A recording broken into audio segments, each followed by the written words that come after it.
May 4 nominees tayo para sa Best Scouter ng Kalingap. Ito ngayon yung actual votes po, mga kabayan po natin. So, ang bumoto po dito ay nasa 17,000 plus na po.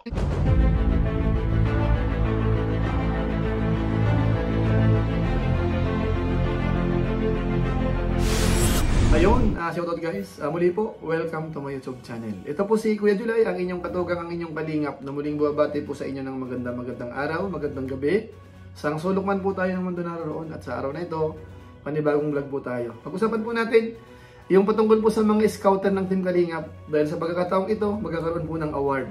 Sino nga ba ang magiging Scouter of the Year, mga kabayan po natin? Pag-usapan po natin yan at alamin natin sa ngayon ho, sino ang nangunguna. Pero maya-maya po ng konti yan. Paalala muna si Kuya July, baka sakaling meron pa po ditong hindi nakasubscribe sa ating YouTube channel, huwag natin kalimutan, July Paunil. Tapos pakipindot lang po yung notification bell button para lagi po tayong updated sa aking mga upload. Tapos yung ating Facebook page po, July Paunil 2.0, pwede po nating i-supportahan yan. Pwedeng i-follow, pwede pong i-like at saka po i-share yung mga upload po natin dyan. So maraming salamat po sa inyo. Tapos sina Kuya Bala Santos Matubang, Kalingap Rab, Ate Edna Vlog, sa Well of Malalag at saka po yung Jabber Sniper, mga kasamahan po natin sa Team Kalingap, pwede po nating suportahan. So maraming salamat po sa inyong lahat. Ngayon tuloy na po tayo. Pag-usapan na po natin yung ating pinaka-main subject po. Siyempre po patungkol muna sa mga scouter. Bigyan po natin sila ng parang pag-highlight dahil malaking tulong po kasi sila, mga kabayan po natin. Yung mga nagbabiral po sa ngayon, kung tutuusin po natin, dahil po yan sa mga scouter. Bagamat paminsan-minsan ho, yung iba naman kahit walang scouter, naiba-vlog po sila, nagbabiral. Pero malaking tulong po yung mga scouter ho. Lalong-lalo na po sa panahon po ngayon, mainit yung usapin patungkol po sa scouter. Gawa nga po ni J. Brad, so nagkaroon po ng issue yan doon sa kabila, at saka yung dito nagsasagutan. So tamang-tama ho, pag-usapan po natin yan. Pero siyempre po, hindi si J. Brad po ang pag-usapan po natin. Ang i-highlight naman po natin dito, yung sino ba yung magaling na scouter sa Team Kalingap? Scouter na gusto po ng mga viewers po natin. Lalong-lalo na po sa ngayon, meron na po tayong idea kung sino ho ang nangunguna based po sa mga boto ho ng mga supporters po natin. Pero bago po yun, alamin muna natin saan ho ba nag-umpisa po ito. Sa inyo pong kaalaman, doon po sa live ni Kalingap Rab nung isang araw ba or kahapon, na magkakaroon po tayo ng Scouter of the Year. At yan po ay isasabay doon po sa magiging parang party ho ng parang Thanksgiving ng Team Kalingap. Gaganapin po sa December 21, 2024. Yan po ang tentative schedule.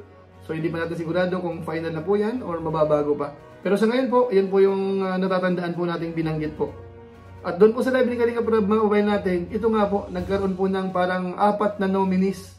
So panoorin po muna natin yung binanggit mo ni Kalingap Rab patungkol po dito. At ngayong 2024, meron tayong 4 na nominees para sa Best Scouter ng Kalingap, no?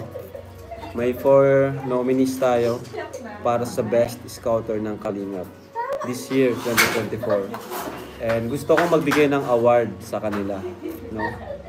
Best Scouter natin. Gusto kong magbigay ng award. So ang unang nominated is number 1 is si Dr. Love.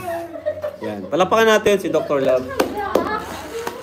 First nominee Dr. Love. So, ang second nominated natin, and kayo nang bahala ang bumoto, and meron din ako pipiliin at meron din po kayo. Pangalawa natin, Indiano Bicolano, Tatay Robin. Palapakan po natin Dr. Love, Indiano Bicolano. So dalawa na lang po ang natitira.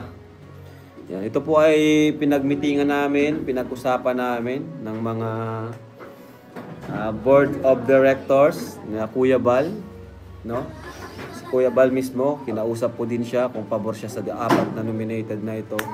And isa lang sa kanila ang mabibigyan ng award, Best Scouter of Year 2024. So ang pangatlong nominated natin, walang iba kundi si Kalingap Edu. Ayan, palapakan po natin Kalingap Edu. Third nominated. Ayan. So kayo pong bahalang magboto sa 4 na yan. May last na lang po tayo. kung sino ang huling Kalingap partner na may chansang makuha ang award na Best Scouter of the Year 2024. So walang iba kundi si Andy Kayakap Vlogs. Alright. So ayan mga kabayan po natin, yan po yung pinakita ni Kalingap Rab. So tingnan po natin ngayon, ano po yung pinaka-latest update. Base po doon sa boto ho ng mga viewers natin, sino ho ba sa kanila? Sino yung pinaka-the best na scouter? Para masabi nating Scouter of the Year ho para sa taon 2024. So ito, panoorin po natin sandali itong update po. Ito ngayon yung actual votes po mga kabayan po natin. Dito po sa channel ni Kalingap Rab, punta po tayo sa community.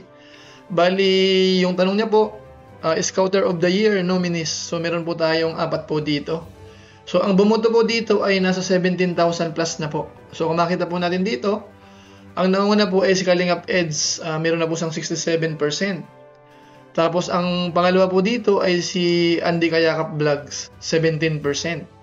Tapos yung pangatlo natin ay si Indiano Bicolano, 12%. At yung fourth po natin, si Dr. Love, 4% lang po si Dr. Love. So mukhang mukhang ayaw ng mga viewers po natin kay Dr. Love.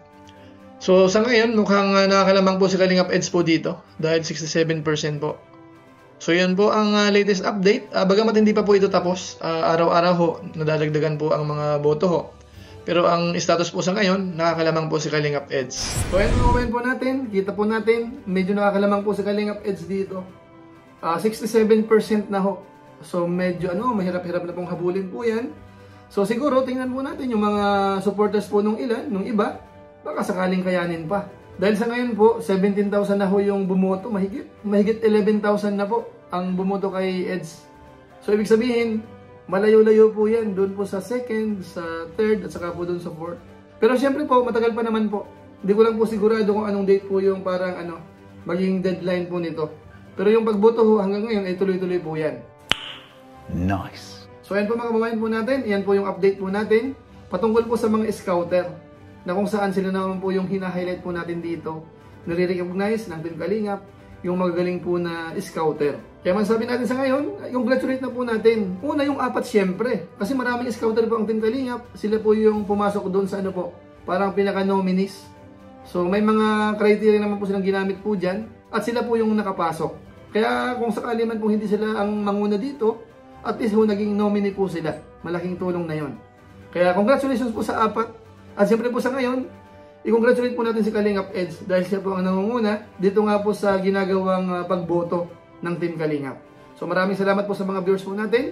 At samantala, paalam po muna tayo, pero gaya po ng dati, shoutout po muna sa mga sumusunod.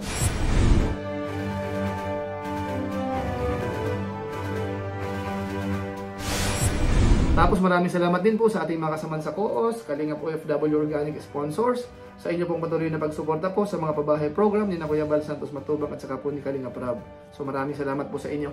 At siyempre po sa ating mga supporters, mga followers, sa ating Facebook page, sa ating YouTube channel, maraming salamat po sa inyo. Sana huwag kayong magsawa ho, Maraming salamat po, lalong-lalo na po doon sa mga hindi po nag-skip ng ads, masipag mag-like at saka po nag-share ng ating mga videos. So kung inyo po itong nagustuhan, pwede po natin i-share. So maraming salamat po sa inyong lahat. So muli, ito po si Kuya July, ang inyong katugang, ang inyong kalingap na pansamantalang nagpapaalam po muna. Kita-kita ulit tayo sa mga susunod ko pang vlog. Maraming salamat sa inyong walang sawang pagsuporta po sa ating YouTube channel. Pagpalain naman kayo ng Diyos, mabuhay tayong lahat. God bless. Bye-bye!